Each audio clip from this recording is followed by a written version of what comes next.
नमस्कार, ज्ञान सागर में आपका स्वागत है। आज हम कक्षा 8 से हिंदी पाठ्य पुस्तक बसंत पाठ 16 पानी की कहानी लेकर आए हैं। यह पाठ रामचंद्र तिवारी जी द्वारा लिखा गया है। करने से पहले आपसे दरख्वास्त करती हूँ कि आप हमारे चैनल पर आए हैं तो चैनल को सब्सक्राइब करके जाएंगे।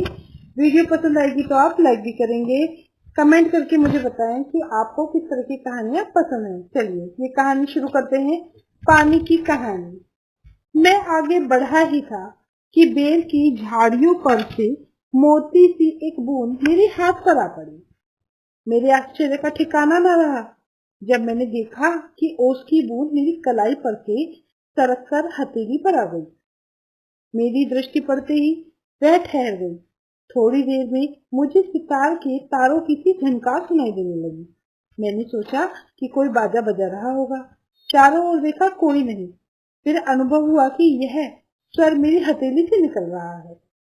ध्यान से देखने पर मालूम हुआ कि बूंद के 2 कण हो गए हैं और वो दोनों हिल हिल के यह स्वर उत्पन्न कर रहे हैं, मानो बोल रहे हों।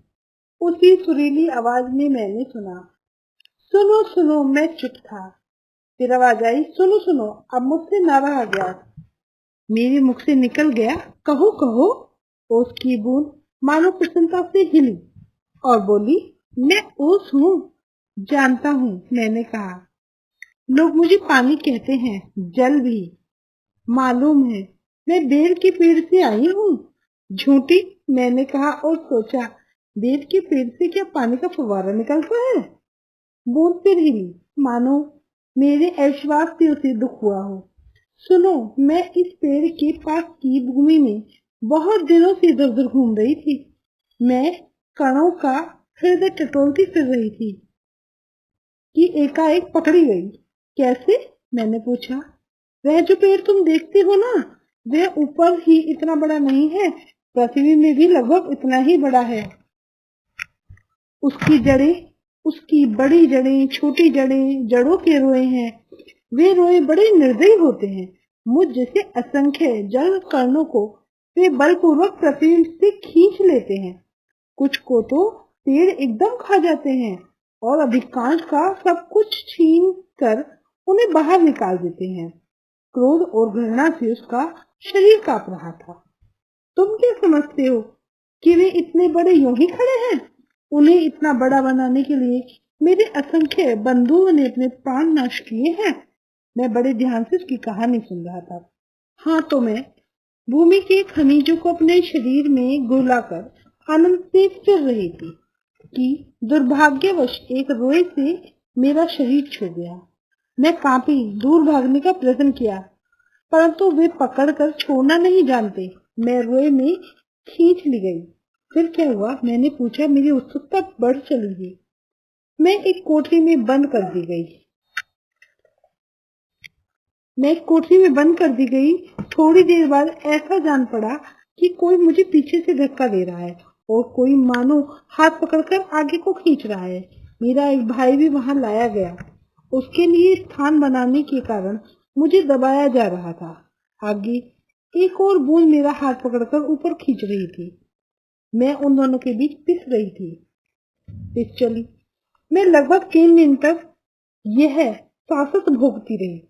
मैं पत्तों के नन्हे नन्हे छेदों से होकर जैसे तैसे जान बचाकर भागी। मैंने सोचा था कि पत्ते पर पहुंचते ही उड़ जाऊंगी, परंतु बाहर निकलने पर ज्ञात हुआ कि रात होने वाली थी और सूर्य जो हमें उड़ाने की शक्ति देते हैं जा चुके हैं और वायुमंडल में इतने जल कण उड़ रहे हैं कि मेरे लिए वहां स्थान ही नहीं है। तो मैं अपने भाग्य पर भरोसा कर पत्तों पर ही सुकड़ी पड़ी रही। अब जब तुम्हें देखा तो जान में जान आई और रक्षा पाने के लिए तुम्हारे हाथ पर कूद पड़ी। इस दुख और भावपूर्ण कहानी का मुझ पर बड़ा प्रभाव पड़ा। मैंने कहा, जब तक तुम मेरे पास हो कोई पत्ता तुम्हें न छू सकेगा। भैया, तुम्हें इसके लिए धन्यवाद है। मैं जब तक सूर्य न निकले तभी तक रक्षा चाहती हूँ। उनका दर्शन करते ही मुझ में उड़ने की शक्ति आ जाएगी।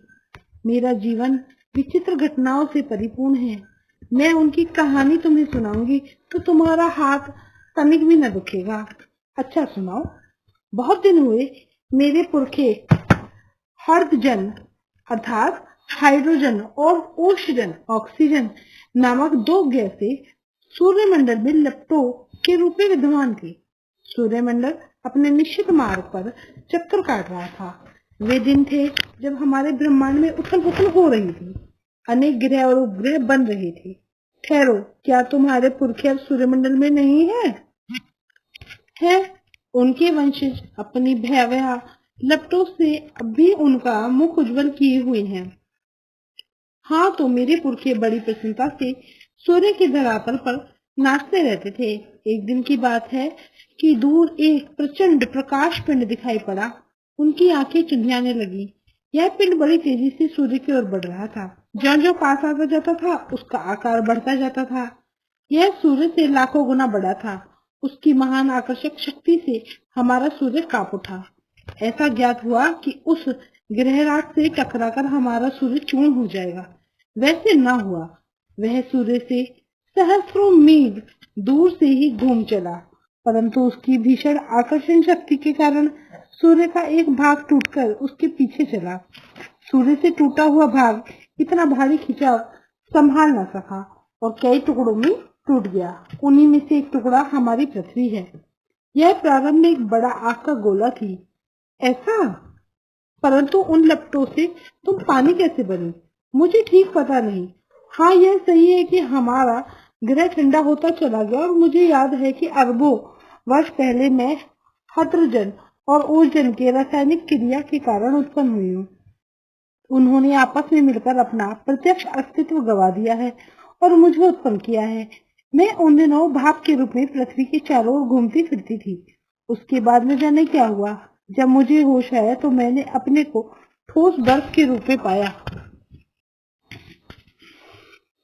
मेरा शरीर पहले भाप रूप में था, वह अब अत्यंत छोटा हो गया। वह पहले से कोई 17वां भाग रह गया था। मैंने देखा मेरी चारों मेरे असंख्य साथी बर्फ बने पड़े थे।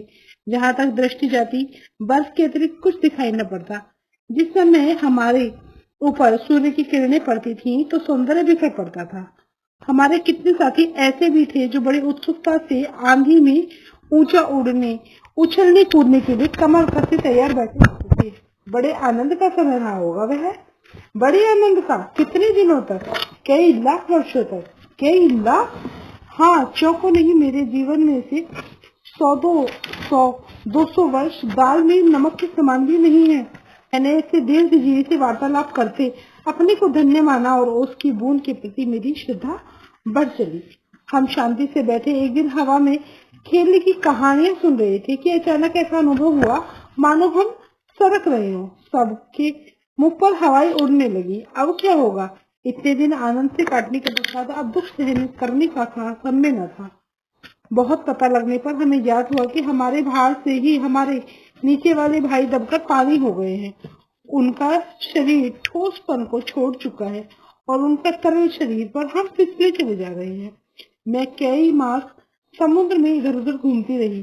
फिर एक दिन गर्म धारा से भेंट हो गई। धारा के चलते अस्तित्व को ठंडक पहुंचाने के लिए हमने उसमें गर्मी सोखनी प्रारंभ कर दी और इसके फलस्वरूप में पिघल पड़ी और पानी बनकर समुद्र में मिल गई। समुद्र का भाग बनकर मैंने जो दृश्य देखा वह वर्णनातीत था। अभी तक समझी थी कि समुद्र में केवल मेरे भाई बंधुओं का ही राज्य है, परंतु अब ज्ञात हुआ कि समुद्र में चहल पहल वास्तव में दूसरे ही जीवों की है और उसमें निरा नमक भरा पड़ा है। पहले पहल समुद्र का खारापन मुझे बिल्कुल नहीं भाया। जीभ मिचलाने लगा, पर धीरे धीरे सब सहन हो चला। एक दिन मेरे जी में आया कि मैं समुद्र के ऊपर तो बहुत घूम चुकी हूँ, भीतर चलकर भी देखना चाहिए कि क्या है। इस कार्य के लिए मैंने गहरे जाना प्रारंभ कर दिया। मार्ग में मैंने विचित्र विचित्र जीव देखे। मैंने अत्यंत धीरे धीरे रेंगने वाले घोंगे, जालीदार मछलियां, कई कई मन भारी कछुए और हाथों वाली मछलियां देखी। एक मछली ऐसी देखी जो मनुष्य से कई गुना लंबी थी। उसके 8 हाथ थे। वह इन हाथों से अपने शिकार को जकड़ लेती थी। मैं और गहराई की खोज में कि मैं चौंक पड़ी। अब तक समुद्र में अंधेरा था। सूर्य का प्रकाश कुछ ही भीतर तक पहुंचा था और बल लगाकर देखने के कारण मेरे नेत्र दुखने लगे थे। मैं सोच रही थी कि यहाँ पर जीवों कैसे दिखाई पड़ता होगा कि सामने ऐसा जीव दिखाई पड़ा मानो कोई लालटेन लेकर घूम रहा हो। यह एक अत्यंत सुंदर मछली थी। उसके शरीर में से एक प्रकार की चमक निकलती थी जो इस मार्ग को दिखलाती थी। इसका प्रकाश देखकर इतनी छोटी छोटी अनजान मछलियां इसके पास आ जाती थी और यह जब भूखी होती थी तो पेट भर के उनका भोजन करती थी। विचित्र है, जब मैं और नीचे समुद्र की गहरी तह में पहुंची तो देखा कि वहां भी जंगल है। छोटे छोटे ठिगने, मोटे पत्तों वाले पेड़ बहुत आयात से उगे हुए हैं। वहां पर पहाड़ियां हैं, घाटियां हैं। इन पहाड़ियों की गुफाओं में नाना प्रकार के जीव रहते हैं जो बट अंधे और महाकाय। आशा है आपको वीडियो पसंद आ रही है। मैं आपको बताना चाहती हूँ दोस्तों कि इस भाग में हम पाठ को सिर्फ पढ़ रहे हैं। इसी पाठ की दूसरे भाग में हम पाठ की व्याख्या करेंगे और शब्दों को आसान अर्थों में समझेंगे। आप उसे पाठ का सार भी समझ सकते हैं और पाठ की व्याख्या भी समझ सकते हैं। व्यूअर्स, प्लीज चैनल को सब्सक्राइब कीजिए। चलिए आगे पढ़ते हैं। यह सब देखने में मुझे कई वर्ष लगे। जी में आया कि ऊपर लौट चलूं, परंतु प्रयत्न करने पर जान पड़ा कि यह असंभव है। मेरे ऊपर पानी की कोई 3 मील मोटी तह थी। मैं भूमि में घुसकर जान बचाने की चेष्टा करने लगी। यह मेरे लिए कोई नई बात न थी। करोड़ों जल कण इसी भांति अपनी जान बचाते हैं और समुद्र का जल नीचे धंसता जाता है।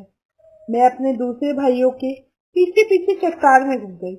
कई वर्षों में कई मील मोटी चट्टान में घुसकर हम पृथ्वी के भीतर एक खोखले स्थान से निकले और एक स्थान पर इकट्ठा होकर हम लोगों ने सोचा कि क्या करना चाहिए।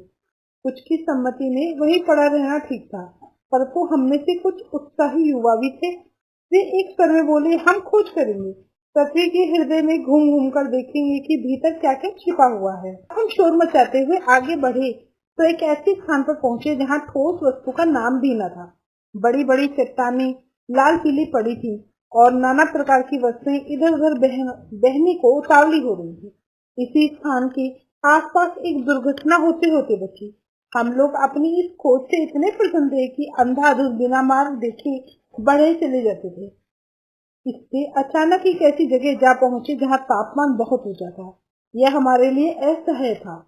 हमारे अगुआ कांपे और देखते देखते उनका शरीर ओजन और हथजन में विभाजित हो गया। इस दुर्घटना से मेरे कान खड़े हो गए। मैं अपने और बुद्धिमान साथियों के साथ एक और निकल भागी। हम लोग अब एक ऐसे स्थान पर पहुंचे जहां पृथ्वी का गर्भ रह रहकर हिल रहा था। एक बड़े जोर का धड़ाका हुआ। हम बड़ी तेजी से बाहर फेंक दिए गए। हम ऊंचे आकाश में उड़ चले। इस दुर्घटना से हम चौंक पड़े थे। पिछले देखने से ज्ञात हुआ कि पृथ्वी फट गई और उसमें धुआं, रेत पिघली, धागुए और लपटें निकल रही थी। यह दृश्य बड़ा ही शानदार था। इसे देखने पर हम बार बार इच्छा करने लगे। मैं समझ गया तुम ज्वालामुखी की बात कर रही हो। हाँ, तुम लोग उसे ज्वालामुखी कहते हो। अब जब हम ऊपर पहुंचे तो हमें एक और भाप का बड़ा दिन मिला। हम गरज कर आपस में मिले और आगे बढ़े। पुरानी सहेली आंधी के भी हमें यहाँ दर्शन हुए। हम वह पीठ पर लादे इधर उधर ले जाती, कभी उधर ले जाती। वह दिन बड़े आनंद के थे। हम आकाश में स्वच्छंद किलोले करते फिरते थे। बहुत से भाप कण जल कणों में मिलने के कारण हम भारी हो चले और नीचे झुक गए और एक दिन बूंद बनकर नीचे कूद पड़े। मैं एक पहाड़ पर गिरी और अपने साथियों के साथ मैली कुचैली हो एक और बह चली। पहाड़ों में एक पत्थर से दूसरे पत्थर पर कूदने और किलकारी मारने में जो आनंद आया वह भूला नहीं जा सकता। हम एक बार बड़ी ऊंची शाखा पर से कूदे और नीचे एक चट्टान पर गिर गए। बेचारा पत्थर हमारे प्रहार से टूटकर खंडित खंडित हो गया। यह जो तुम रेत देखते हो ना, पत्थरों को चबा चबा कर हम ही बनाते हैं। जिस समय हम मौज में आते हैं तो पत्थरों से कठोर वस्तु हमारा प्रहार सहन नहीं कर सकती। अपनी विजय से उन्मुख होकर हम लोग इधर उधर बिखर गए। मेरी इच्छा बहुत दिनों से समतल भूमि देखने की थी, इसलिए मैं एक छोटी सी धारा में मिल गई। सरिता के वे बड़े दिवस बड़े मजे के थे। हम कभी भूमि को काटते, कभी पेड़ों के खोखले कर उन्हें गिरा देते। बहते बहते मैं एक दिन एक नदी के पास गया। मैंने देखा कि नदी के तट पर एक ऊंची मीनार में से कुछ काली काली हवा निकल रही है। मैं उत्सुक हो उसे देखने को क्या बढ़ी कि अपने हाथों दुर्भाग्य को न्योता दिया। जैसे ही मैंने उसके पास पहुंची, अपने और साथियों के साथ एक मोटे नल में खींच ली गई। कई दिनों तक मैं नल नल घूमती फिरी। मैं प्रतिशः उसमें से निकल भागने की चेष्टा में लगी रहती थी। भाग्य मेरे साथ था।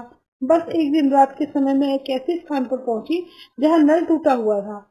मैं तुरंत उसमें होकर निकल भागी और पृथ्वी में समा गई। अंदर ही अंदर घूमते घूमते इस बेर के पेड़ के पास पहुंची। वह रुकी। सूर्य निकल आए थे।